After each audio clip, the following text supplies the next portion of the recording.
guys, welcome to another episode of the Imperfect Moms Club. I have Trisha Goodall here today. She is a mom strategist. She's dedicated to alleviating overwhelm in modern motherhood through customized strategies and one-on-one support. Her unique services combine her project management and postpartum doula skills with her personal journey to a guilt-free mom life. And she helps other moms honor their version of motherhood and live free lives, which I think is wonderful. She's also the founder and CEO of Baby Bridge. Baby Bridge is a software platform that allows for easier connection and support for families welcoming home new babies. So basically, actionable, how can I help, which is also wonderful. I honestly wish I'd thought of that myself. So welcome, Trisha. Welcome to the show. Yeah, thanks for having me. It's great to be here. Yeah. So tell me a little bit about your work as a mom strategist. Yeah. So as it sounds, there's a lot of strategy involved in getting moms to a life where they feel empowered. And there's a lot of shoulds from our society that we live in, from the culture that we grew up with. And it's really impossible not to internalize a lot of those messages. And so that can come out in the form of mom guilt. And actually, I think a lot of what people term as mom guilt is really shame. Yeah. And I do think that guilt can be useful, but shame isn't. So it's a lot of like separating out, where is that voice coming from? And is this, if you're feeling something like that, is that an indication that you are not living in alignment with what's true to you? Or is that because you're not meeting some external expectation? And that can be hard to filter out.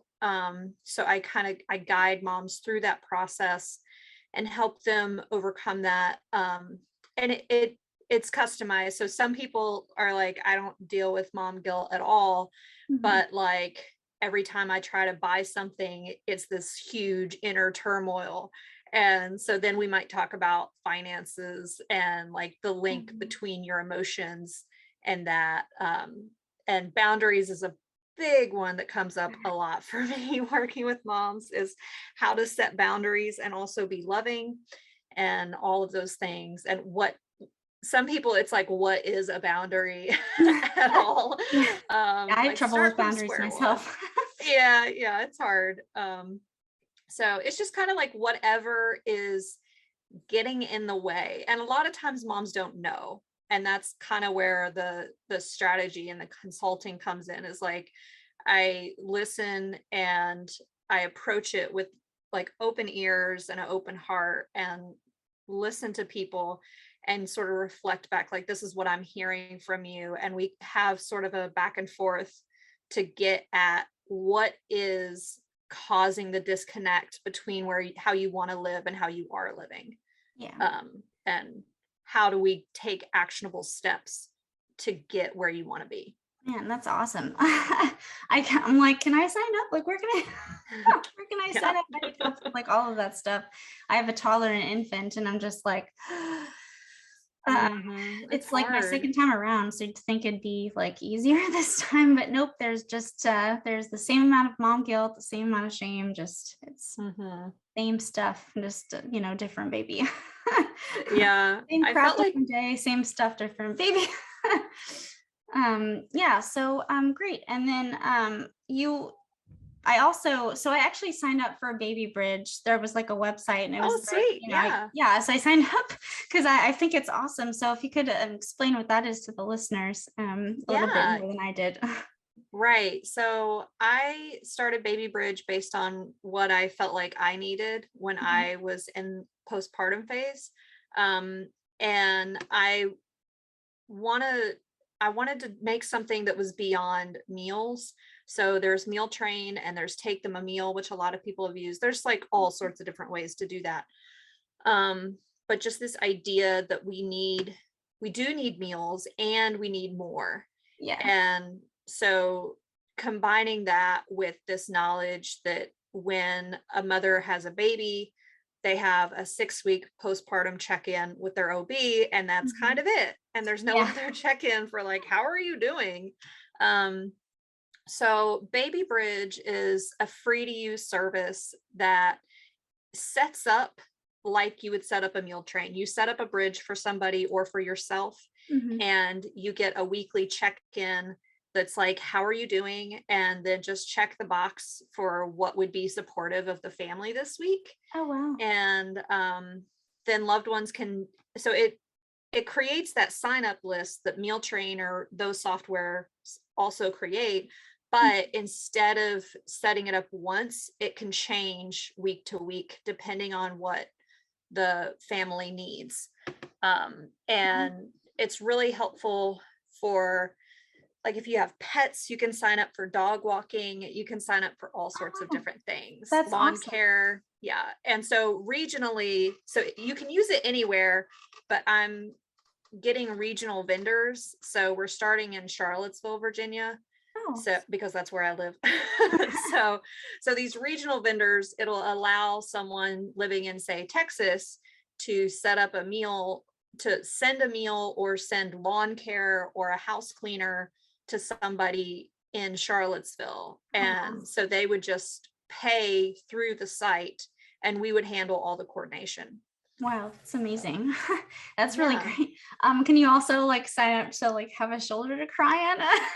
Yes, that's one of the things. It's so the questions are broken out into two sections. It's like, what would be supportive of the family? And then the next question is like, and what do you need, just as a reminder to, Oh, like, you are a whole person. And yeah, so that's those options right now are like encouragement, a break, and like self-care funds. mhm. So it's just like, and we have the ability through the site. It's not live. This part isn't live yet, but it will be very soon, like within the month, to like send a handwritten note card. And so I have these note cards that are handwritten by a woman in Virginia, and they're beautiful greeting cards. And so I Mhm. would handwrite them, and I would either write what you want me to write in them, or if you're like, I don't know what to write, just write something encouraging, then I know what's encouraging to Oh, that's people, so I can amazing. write that. Yeah. That's so helpful. Man, that's really cool. I wish Yeah. well, I mean, I wish I lived in now where you live. Yeah, hopefully it'll be, I'm hoping to extend out to national vendors like as we grow, but I just launched it last month, so it's very new. Yeah. Yeah. Well, that's great, and I hope it continues to grow. I Yeah, mean, same. we all need something like that. That's amazing, especially because a lot of moms. I mean, for me, we don't think to ask for help, because we're like, Right. oh, we're supposed to do it all, and we're supposed to be Hmm. whatever, and then all of a sudden, we have depression and we're stressed out and we're like crying all the time, and but we're the mom, so we have to be like Right. yeah, so it's good, and it's nice that there are options too, like because I mean, if you're anything like me, I even if I ask for help, then someone's like, well, what do you need? And I'm like, um Right. And you that's know hard. We don't always know what we need. Yeah. something. That's awesome. I think that's really cool. Sorry, just to go back to the mom strategist, how long have you been doing that for? I've been officially doing it for about a year and a half. I non-officially have been doing it for uh several years now. But Okay, yeah. and that's something that you do online? I mean, do you like call people, or will you like go Yeah, see it's people? online coaching. Oh, It's kind of like coaching. It's like coaching slash consulting. It's like a mix. Um, I was not very familiar with the term life coach, mhm, but I have discovered that a lot of what I do is similar to what you might do with a life coach, mhm. but it's very targeted for moms. Nice. And so we meet over Zoom, and I generally I work in either 30-day chunks or 10-week chunks with people. It just Okay. depends on like what their needs are and where they are with it. I have a repeat client that was just trying to figure out what she wanted to do for work. Mhm. And there's so many emotions tied to that and all Yeah. sorts of things. And so with repeat clients, I do like a 1 week intensive with them. Oh, okay. And so when it's like a very targeted, like, this is what I need to figure out. And, my 30 days, it's like, it depends on what we're trying to get at, is how long it takes us to work together. But Yeah. it's over Zoom. So Cool. That's awesome. And I like that it's customized, like you were saying earlier, that, because I mean, that we all need different things. We all have different questions, every right. baby's different and stuff like that. So that's awesome. So well, I mean, you're a mom strategist and you said you were a postpartum doula as well. You use that? Yeah, I'm trained as a postpartum doula, and I haven't yet been paid as a postpartum doula. I've done it for friends, Oh. but I haven't done it for pay as of yet. And that's just because I haven't prioritized that, because I kind of got certified and then have been doing the mom strategist work and building this software platform. So it's like I Mhm. haven't had the time to Yeah. really practice, beyond like being there for my friends and doing that doula work for them.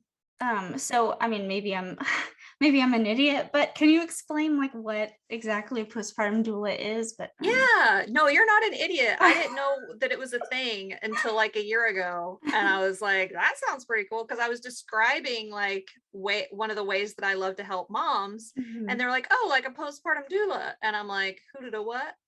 And so, like, when I had my kids, I didn't even consider having a birth doula because I viewed that as something that like frou-frou people do. I was like, regular people don't have birth doulas. Like, now in my journey, I believe everybody deserves a doula, Mhm. but the postpartum doula is amazing. It's just like you come to someone's house Mhm. for a few hours, and the schedule is wildly different depending on what contract you sign up with. Mhm. But the way I would do it is I would come to someone's house for a few hours twice a week. And it's very clear, like, the postpartum doula is there to serve the family. Mhm. So it's supporting with like newborn care and supporting with lactation, supporting with rest, like, answering any questions that the family has, really trying to bring them together and empower them as a family unit to Mhm. care for this baby and answer their questions with like sound, educational like answers that Yeah. are backed by science and the current thinking, but also the theme of it is really empowering them Yeah. to feel competent. So most postpartum doulas work up until like 8 weeks, Mhm. but some work longer. I mean, I've heard of postpartum doulas being with a family for a year, so Oh, wow. that's not uncommon either. And a lot of parents have a postpartum doula for the first 8 weeks, and then when they go back to work, they hire a postpartum doula again because Oh, it's just like that transition and it brings up a yeah. lot more stuff and all that kind of thing. Yeah, So that's yeah. awesome. Yeah, now that I think about it, like I feel like a postpartum doula is probably more important than a birth doula. I mean, because you have the baby, but then like after you have the baby, like I feel like you need a ton more support than, because all of a sudden Yeah, you I have this mean, I tiny think human. it's, yeah, I think it's person to person. I personally had my mom and my spouse in the hospital with me when I Mhm. was giving birth. I think looking back, like, it could have been helpful to have a birth doula, Mhm. but yeah, for me, a postpartum doula would have been wildly more helpful to me personally. But I know it's different with different cultures and different ethnicities. Mhm. So Yeah. Yeah, I mean, I didn't use a doula for either of my for my toddler, my infant. I just hospital doctors. But the first time around, I could have definitely used a somebody with me in the hospital that knew stuff, because my husband and I didn't, and so it ended up being kind of a crap show. I ended up, I needing a C-section, and then, come to find out it was necessary and all this stuff. And so, that's probably where a birth doula would have been cool to have. But it's definitely nice to have that support. And so that's really amazing work that you're doing. I think that's really great.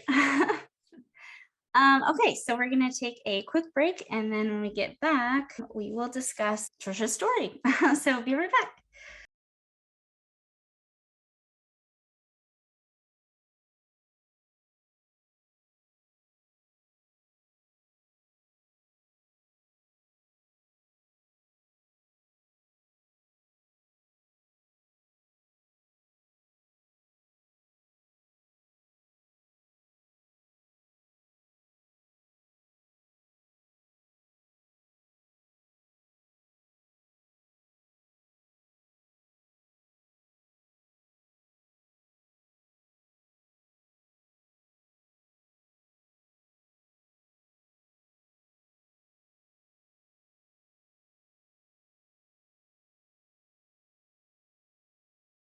Welcome back from the break. So now Trisha is going to share her story and what led her to do the amazing things that she's doing now. So take it away. Awesome. Thank you. I feel like my story is always feels so random to tell. But I had a background in software project management, which is where those project management and software skills come from. Yeah. But when I became a mother, much like you said earlier, I ended up having a C-section that I didn't plan on. And very early on, I had this experience where I had a lot of people around me that wanted to support me and wanted to help me. And people were bringing me meals, and it was lovely. And I felt really lonely even still. And I didn't feel, because I had so much support in the way of like so many people cared, I felt ungrateful, and I felt like, what's wrong with me that even this extreme amount of support is not enough. And so at one point I was like, I was looking through my text messages, and it was like, let me know how I can help. How are you doing? Thinking of you. And I'm like, and I just like ignored those. Yeah. But one of them was like, I'm going by the grocery store. Can you text me your list? And I was like, oh, I don't even have a list, but we That's need awesome. groceries. So it's like, I don't have a list. Yes, we need groceries. And they just brought me like a bag of random groceries. Oh, and wow. It was just like milk, bread, peanut butter. And I was like, oh, thank you. Like snacks. That's awesome. And so that was kind of where the seed started for this idea of bridge. And then over the course of my early motherhood journey, I dealt with a lot of guilt and a lot of shame, and I had a really hard time being happy with my body. And that body image was really difficult because I was one of those people that like the baby weight came off really quickly, but so many people commented on it that it made me really hyper aware of how aware other people were of my body. Yeah.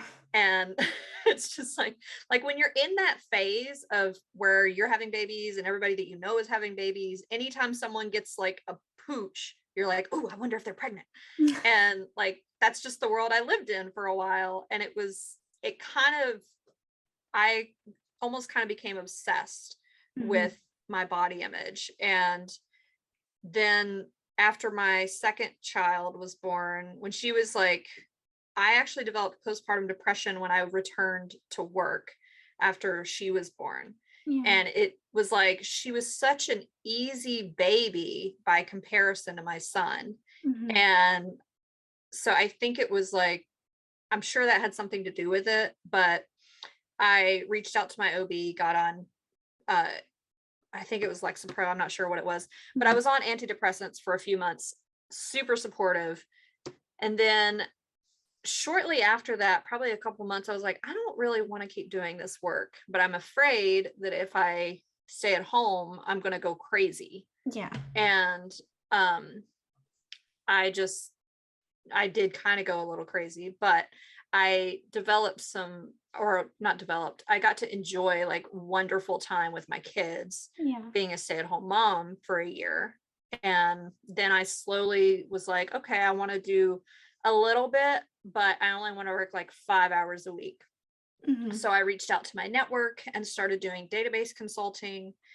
And I did that for a few years and slowly built up my hours. And so when the pandemic hit, right before the pandemic hit, I was toying with this idea of starting my own business, something that would support moms. I wasn't sure what, but I was like, I want to make this life like easier for other moms so that this isn't so hard, because this has been really difficult becoming a mom and finding my new identity and learning who I am and just all of these things that come up. And for me, I really found myself and found who I was after some difficult things in our family happened.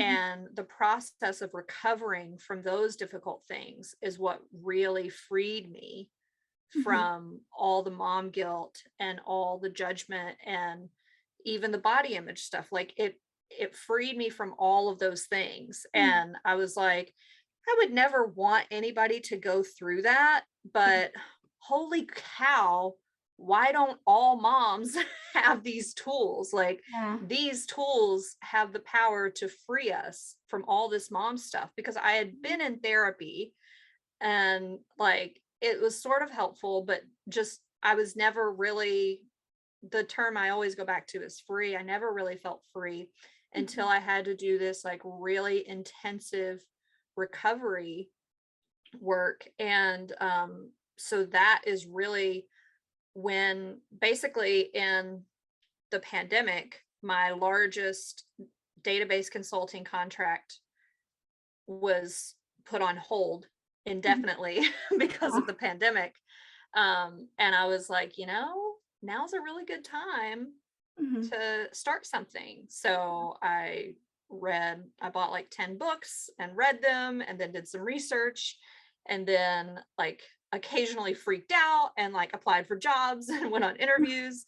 And it was just like everything pushed me further and further towards like what you want to exist doesn't yet exist. You need to do this. Yeah. And that's kind of where I came up with it. And the Mom Strategist work originally was intended to be like a task-based oriented work where I take on mom's mental load and like, okay, say you're trying to decide what school. In the area that we live, like the area I grew up in, it's like there's no decision. There's one school and that's where you go, or you do homeschool. That's your choices. You have two choices. But where I live now, there's like 100 choices. And everybody's like, I want to give my kid the best. So it's like, well, which one is the best? Yeah. And you can go by like sticker price, but that's not really, that doesn't mean it's the best for you. And so my idea was that I would get to know people and understand what was important to them, what their budget was, and then I would make a curated list of suggestions with like 2, maybe 3, and then help them with paperwork and all that jazz. And I did that with one person and that was really supportive to them. But then a couple other people hired me for that work, but I didn't really end up doing that. We just ended up talking. And I was like, this isn't valuable. Like, and they're like, oh, you don't understand how valuable this has been. Yeah. And I'm like, oh, okay. And so slowly over the course of time, I ended up pivoting to the Mom Strategist. And like, I don't call myself, I sometimes am like, oh, I'm kind of like a life coach, but it's like, it's not really like a life coach. Yeah. And there is strategy because to me, it's almost like there's this invisible battle that mothers are fighting and nobody, it's like that meme that's like, help, we're drowning. You're doing a great job. I'm so impressed by you. It's like, no, Thoughts I'm and not prayers. doing it. Like, please help me. And it's like, oh, just round of applause for Yeah. you. I'm like, And no, but yeah, so we're constantly like living in this like state of like mild gaslighting that's yeah. happening. Yeah. And so to me it really is like, okay, how do we break down this super complicated thing into its parts and get an actionable plan Yeah. in place? So yeah, that feels like a really long-winded way of explaining that, but yeah, that's how I came to be here. That's awesome. You found your calling. Hmm. That's Yeah. wonderful. Yeah, and I could definitely use someone like you or you because I have like raging ADHD too, which kind of like makes Hmm. motherhood even more difficult. And so it's definitely like things like staying on task and focusing and like figuring out what's most important. That's things that I have trouble with. So yeah, that's Yeah. that's amazing. So we are going to take another quick break. And then for our last segment, we will talk about some advice that Trisha has for moms, as well as some of her most common questions that she gets. So be right back.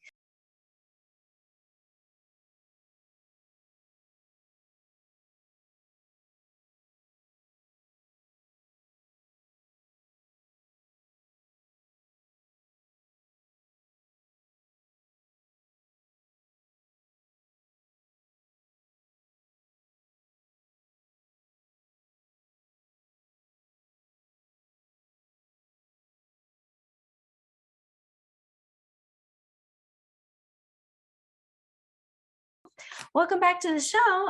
We are here with Trisha, and now we're going to talk about some advice and some tips and tricks for moms, as well as some of her most asked questions. So, what advice do you want to give to moms right now?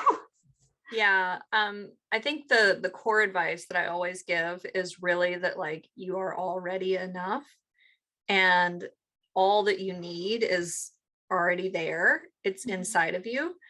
And I feel like in the world that we live in, there's this like more, do more, do more, be more. And I'm often saying, how can you do less? And what can you let go of? Yeah. And in order to do that, we have to get to a place where we are confident in our own enoughness. Mm-hmm. Because part of the reason that it's, especially for those of us women that have been like successful women, we've learned to measure how we're doing. Like, okay, well, what's the performance review say about how I'm doing? What's all of this say? What do my grades say? All those things. And so we have learned to measure our worth and how we're doing from exteriors. Yeah. And we don't really have those in motherhood. And like, God help you if you try to measure yourself off how many tantrums your kid has, because you can't control that. Like, I don't know if you heard earlier, but yeah, no, my toddler was throwing a tantrum, and I was like, I didn't hear. okay. Yeah, it's unavoidable. So it's trying to get to a place where you are confident in your enoughness, and it's like this separation of codependency is one of the things that I work with people on, like recovering from codependency. Yeah. And that's like sort of this like, oh, what is that? But the easiest way for me to describe it is like, when you are codependent with someone, you have a hard time distinguishing where you begin and they end, and vice versa. And so mothers get into this a lot with our children of like, well, they're having a bad day, so I'm having a bad day. Yeah. And like, what would it mean as a mom to be like, I'm having a great day. My toddler's having a shit day, but I'm having a good day. And like, or vice versa, be like, yeah, everything's great with the kids, but I just feel crappy today. Mhm. And so learning to separate those things out. And I think in terms of, yeah, learning to separate those things out is big. Yeah, I'm a stay-at-home mom to my two kids, and so I think that like that codependency, it's probably even harder for moms that are stay-at-home moms, because, there's nothing else. Right. There's just kids and taking care of kids, and that's it. So, yeah, I definitely, I struggle with codependency, struggle with lots of things, but yeah, codependency, and I'm like, hey, me. Yeah. But yeah, it's hard to, I'm actually currently struggling with I really need a break, but then of course, like, you feel like all of the mom guilt and the shame from needing that break. And so it's awesome that there are people like you that are there to, help moms with that. Cause it's motherhood is, I mean, they do not prepare you for it at all. Like, Right. Yeah. there's nothing, like I tell everyone, I'm like, there's nothing and there's no one, there's no book that will adequately Mhm. prepare you for that. My daughter is 2.5 now, and yeah, I was not prepared for the twos, terrible twos. What? I didn't, I had heard the term before, but like, my God. Yeah, you So feel it's like just, you're going crazy the entire time. You're like, yeah. Yeah, I'm what's just wrong? like, what are you doing? What's you're always yelling at me. Yeah. Yeah. Yeah. So anyway, just I think that you're wonderful and what you're doing is great. And so what are some like most common questions that you get from moms? Like, what do people need the most help with? Yeah. I actually think those are two different things. One of the most common question I get is, how do I get my partner to help me more? Oh yeah, I And can see that. typically, when I dig into this, again, it's so weird talking about like in general things because everything is so specific. Hmm. Um, but most of the time that I hear that question, it's like, what is under that is like, how do I get my partner to do what I want the way I want when I want it? Yeah. And what they need is not an answer to that. What they need is like, stop wanting, stop expecting that, because you're just setting yourself up for resentment. Right. And instead, like, have a conversation and build in a partnership. And like, you're talking about being a stay-at-home mom, and that is so hard because the division of labor is so different. Like, if you have a partner that's working, Hmm. um I don't like that term, everyone is working here, but if your partner is working outside of the home, Yeah. let's say that, um then when I was a stay-at-home mom, I really struggled with feeling like I was allowed to spend money, because in my head I was like, I'm not earning the money. Yeah, yeah, yeah. Oh my God, my husband and I talk about that all the time. He's like, Lisa, it's your money too. We're married. And I'm like, no, you don't understand. Yeah, but I felt like I'm not allowed to spend the money because like my job, I felt like incorrectly when I was a stay-at-home mom that my job was to take care of the kids, take care of the house, and do whatever I could to save money, and his job was to make the money. Mhm. And what I came to understand was that, like, as a family unit, there are responsibilities that we have as a family. There are things that need to be taken care of Mhm. throughout all the hours in the day and all the weeks and blah, blah, blah. And so we need to divide those up.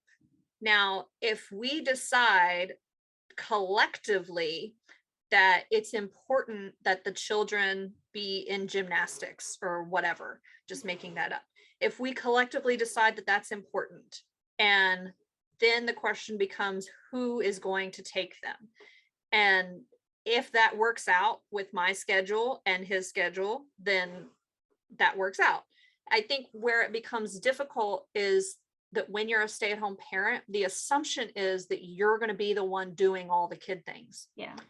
And that doesn't mean that, like, that's not true, but I think it's really helpful when you can start from a place of like, what do we both collectively want? Mhm. And then divide up the tasks of like, okay, I'm going to be with the kids 9 to 5, and you're going to be earning the money 9 to 5. The kids are still his, the money is still mine. But Mhm. like, we have these, you can divide out the responsibilities and the labor. And I think when I did that, I was able to see like, shit, I'm doing a lot more than what he's doing. And that's not like really cool. And there's all these little like graphics that's like, you've probably seen those. It's like the value of a stay-at-home mom, and it's like CEO, chef, chauffeur, and like they try to put like a financial dollar amount Yeah. to the salary of a stay-at-home mom. And I think for some people, if that's supportive to you and that feels good, then go for it. I personally never liked those because I was like, I feel like it's devaluing the stuff that I do. And Yeah. it's assigning a dollar amount and bringing everything back to that dollar amount. And there is intrinsic value to what I'm doing Yeah, beyond. it's worth more than money. I mean, Right. you're nurturing children. Yeah. Yeah. Yeah. Man, I feel like you're like in my house. You know, I'm like, oh my God, that's hey, a fight we had last week. Yeah. Yeah. And so you said there were two things. So the second part of that was so what do people need help with the most, I think is what that second Yeah. part was. It's really it's like that control and finding alignment with themselves is Mhm. really what they need.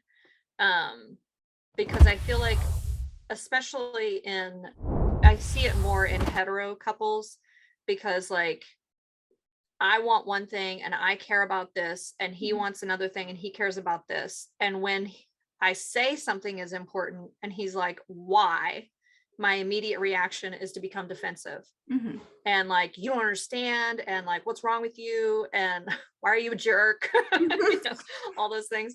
But like in reality, sometimes I'm defensive because I can't really explain why it's important to me. And the reason I can't explain why it's important to me is because I don't know why Yeah, it's important to me. And that's me. that gets back into the like knowing yourself and discovering what is true for you. Because if you don't know, then you're not going to be able to have those. It's not that they're immediately saying that's stupid. Some people might say that, and that is wrong. But like, they're not always necessarily saying that's stupid, that doesn't make any sense, but Yeah. they're trying to understand. And it's going to be way more beneficial. Like I was working with someone and she was like, I set a boundary. And I was like, great, what was it? And it was like, I told my spouse that he wasn't allowed to go out on Friday nights. And I'm like, that's really you controlling him. Yeah. Like, that's not a boundary. But so then we like get into like, okay, why is it, what's under that? And what came up for her was like, they had a baby and she was home all day with the baby. And she's like, I just really need that break Mhm. during those hours on Friday evening. I really need that break. And so I'm like, so that is a very different conversation Yeah. than you're not allowed to go out on Friday night with your guy friends. Like, it's so different. And so it's getting to like, what is really true here? Yeah. Yeah, I feel like yeah, the communication is a big issue. I feel like with a lot of couples that have children is, yeah, I mean, that happens and I'm in my house all the time. Like I swear you're like in my room right now. You're like yeah, but yeah, I think that I mean it's hard, you're a mom and you're tired and you're thinking about so many different things, and it can be really Mhm. hard to get to the root of what you need and what you want, and be clear with that. And then I mean, then you add, if you have postpartum depression, or you add, Mhm. anxiety, you're like ADHD, other things like that, that makes it even harder to be clear.